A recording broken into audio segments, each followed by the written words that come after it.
আসসালামু আলাইকুম। এই যে দেখতে পাচ্ছেন দুটা নারকেল, এই যে বাড়ির থেকে আনা হয়েছিল। সেই নারকেল কিছু করা হয়নি, মনেই ছিল না সেই নারকেল যে ফ্রিজে রাখছি, মনেই নেই। এখন তো বৃষ্টি পড়তেছে, ভাবতেছে দেখি নারকেল দুটো ভাঙা কোনো কিছু করা যায় কি না। আজকে একটা রেসিপি বানাতে যেতেছি, দেখি যদি নারকেল ভালো থাকে ভিতরে তাহলে একটা রেসিপি বানাবো, নারকেলের নাড়ু।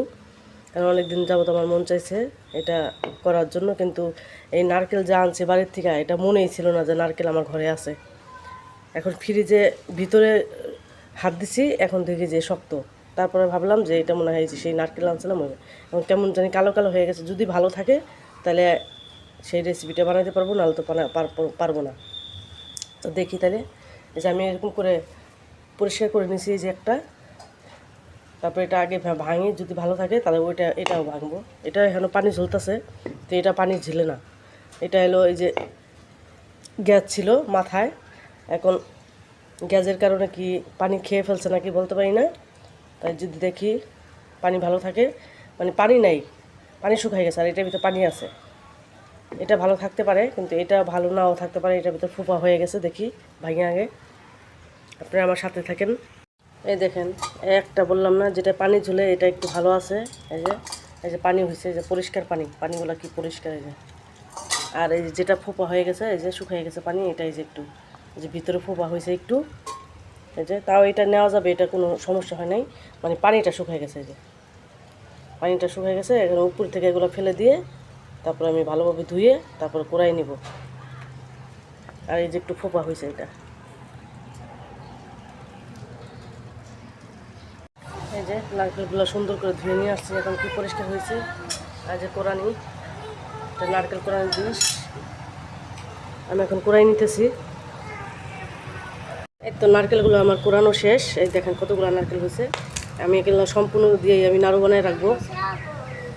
তুমি খাবে? আর এইটা রাখলাম হচ্ছে, এতটুকু রাখলাম হচ্ছে, এই আমাদের নারকেল থাকলেই ঘরে আমরা এই যে দিয়ে মুড়ি দিয়ে চিনি দিয়ে এটা মিক্স করে খাই, অনেক মজা লাগে। কে কে খাইছেন আপনারা কমেন্টস করবেন। আমরা তো খাই, আমাদের কাছে অনেক ভালো লাগে, তাই এতটুকু রাখলাম, আমরা সবাই মিলে খাবো। এই এটা রাখলাম, এই কোরানো নারকেল এটাতে খাবো। আর এটা দিয়ে আমি, এটাতে সম্পূর্ণ পুরো নারকেল দিয়ে আমি নাড়ু বানাবো। তুমি খাবা? একটু নারকেল খাবা? নাও, বিসমিল্লাহ, বিসমিল্লাহ। মজা, মজা। আর এখানে আমি এই যে পোলাও চাল নিয়ে নিলাম একটু, কারণ এটা আমি ভেজে নিব। এটা গুঁড়া করে এই নাড়ুর ভিতরে দিব, তাই আমি একটু নিয়ে নিলাম। এটা এখন ভেজে নিই, সাথে থাকেন। এই যে চালগুলো আমি ভেজে নিতেছি আগে। একটু শব্দ আসতেছে যেন, এত আসছে কারণ কারেন্ট নেই বাসায়। এই চালগুলো একবার ভেজে নিছি, আর একবার দিয়ে দিছি চুলায়।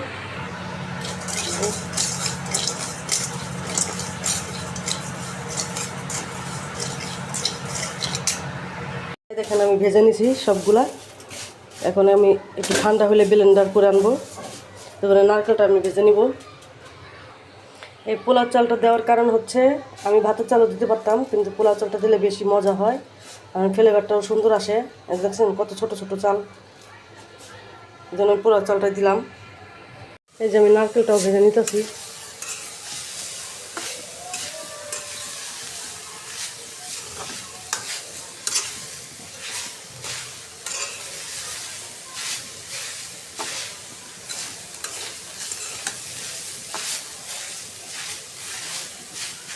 ভেজে নিই।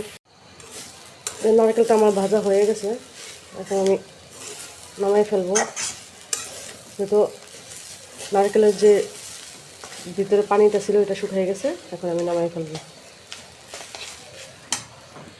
এই যে ব্লেন্ডার করে নিতেছি আমি চালগুলা।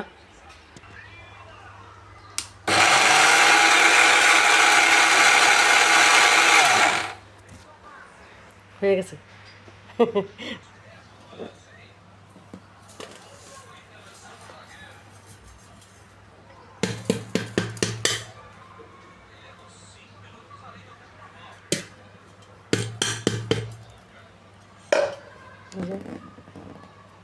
গুঁড়া করে নিছি। এই যে গুড় দিয়ে দিছি আর দিব চিনি, দুইটা মিক্স করে আমি বানাবো।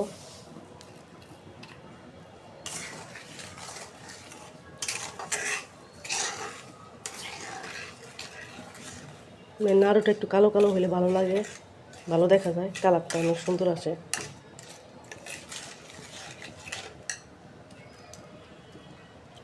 আর এই যে এলাচ দুইটা, তিনটা দারচিনি, এটা দিয়ে দিলাম। এটা উঠায় ফেলবো পরে,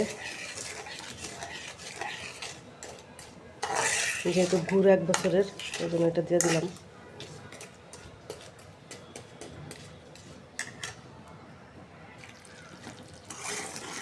গুড়টা ভারী হয়ে গেছে, এই দেখেন ঘন হয়ে গেছে। এই যে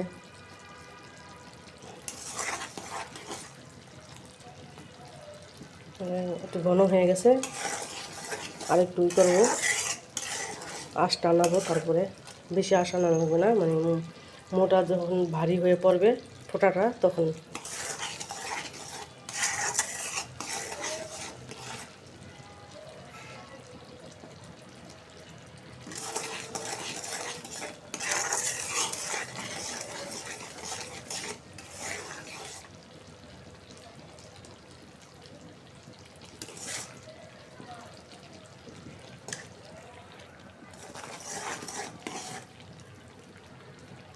যে ভারী হয়ে গেছে। এখন দিয়ে দেবো বিসমিল্লাহ আল্লাহু বারাকাতুল্লাহ।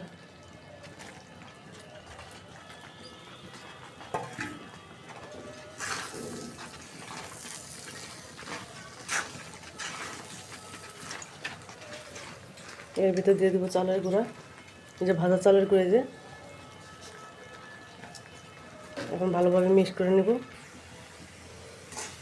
ভালো করে মিক্স হয়ে গেছে, এখন আমি নামাই ফেলবো। আর এর আগে আমি নামানোর আগে একটু ঘি দিয়ে দিছি ফ্লেভারের জন্য, যে ফ্লেভারের জন্য একটু ঘি দিয়ে দিছি। এখন এটা নাড়ু বানানোর সময় হাতে একটু মাখিয়ে নেব ঘি। আর আমি এই যে একটু চালের ভাজা রেখে দিয়েছি গুঁড়া, এটা এটা নাড়ুর সাথে মিলাবো, কারণ একটা করে বানাবো আর এটার ভিতরে ফেলাবো, তাহলে মনে করেন সুন্দর হবে। তাহলে নাড়ুটা একটার সাথে একটা লাগবে না, যেহেতু গরম এখন, হালকা গরম। এই জন্য হালকা গরম হইলে, মানে যেহেতু গরম এখন, আর হালকা গরম হইলে আমি বানানো শুরু করবো, কারণ নাহলে হাত পুড়ে যাবে। একটু ঠান্ডা হোক, কারণ যেহেতু চুলার থেকে নামাইছি মাত্র, ঠান্ডা হলেই, মানে গরম থাকতে থাকতে বানাইতে হইব, কিন্তু জানি হাত না পুড়ে এরকম ঠান্ডা হইতে হইব।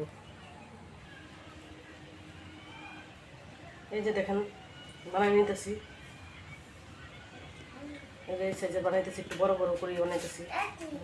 এটা নাড়ু বাবা, মানে হালকা একটু গরম তো, এই জন্য আমি একটু মানে প্লেটের মধ্যে নিয়ে নিছি ঠান্ডা হওয়ার জন্য তাড়াতাড়ি।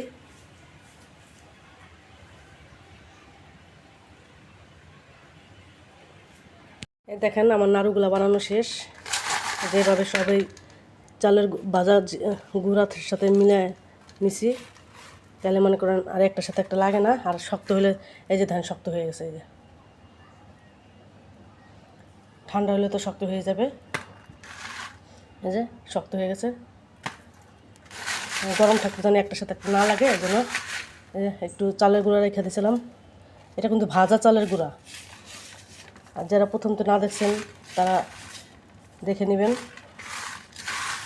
যারা আবার এই যে এখন আমি যে বলতেছি কথাগুলা, যারা শুনবেন তারা ভাববেন যে আবার শুধু কাঁচা চালের গুঁড়া নাকি। না, এটা হলো ভাজা চালের গুঁড়া। আমি এটা একটু দিছিলাম নারকেলের ভিতরে, আর একটু রেখে দিছি জানি একটা সাথে না লাগে। এই যে দেখেন কত সুন্দর হয়েছে। এখন শক্ত, মানে একদম ঠান্ডা হইলে, মানে একদম এখন তো শক্ত হয়ে গেছে, কিন্তু আরও শক্ত হবে একদম, হাড্ডি মানে হাড্ডি না, একটু সফট থাকবে। আমার তো এই নাড়ুটা খাইতে অনেক ভালো লাগে, তাই আমি নাড়ু বানিয়ে ফেললাম। আর আমার এই রেসিপিটা যদি আপনাদের কাছে ভালো লেগে থাকে, তবে সবাই ট্রাই করবেন।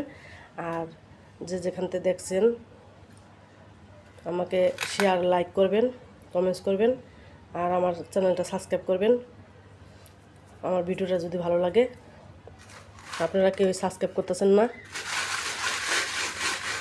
সাবস্ক্রাইব করবেন আমার চ্যানেলটা। এই তো, এই পর্যন্তই আজকের মতো বিদায়। দেখা হবে পরবর্তী ভিডিওতে। আল্লাহ হাফেজ, সবাই ভালো থাকবেন, সুস্থ থাকবেন। খুদা হাফেজ। এই দেখেন, এই যে সেই নাড়ুগুলা বানাইছিলাম। এই যে একদিন পর দেখাইতেছি কি শক্ত হয়েছে। এই যে টিভি জ্বর অনেক জোরে টিভি দিছে কিন্তু ওই যে ভাঙতেছে না। তো কামড়ে 2 বাটি বানাইছিলাম, 1 বাটি খাওয়া অলরেডি শেষ। আর এখন এই যে এগুলো আছে, এই